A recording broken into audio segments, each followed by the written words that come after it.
Kapuso si Vice President Sara Duterte lang ang Vice Presidente kag Education Secretary nga may confidential fund.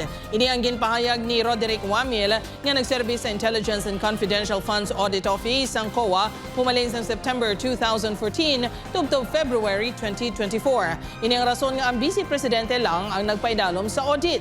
Si Wamil ang witness nga ginpresentar sa prosecution panel sa impeachment trials ang Vice Presidente kaango sa questionable nga paggastos ang 500 million pesos nga confidential funds sa Office of the Vice President kag 112.5 million pesos sa DepEd. Pahayag ni Wamil, lakip sa mga gingastuhan sa OVP sa confidential funds ang mga lamesa, pulungkuan kag bulong nga wala sang resibo. Ini kuno ang wala ginatugutan base sa COA Memorandum Joint Circular. Sa hearing, ginpresentar man ang acknowledgement receipts nga permado nanday Mary Grace Piatos, Renan Piatos, kag Patty Ting kag iban pa. Pila sa mga ngalan ng una ng ginpahayag sa Philippine Statistics Authority nga wala sang record sa ahensya.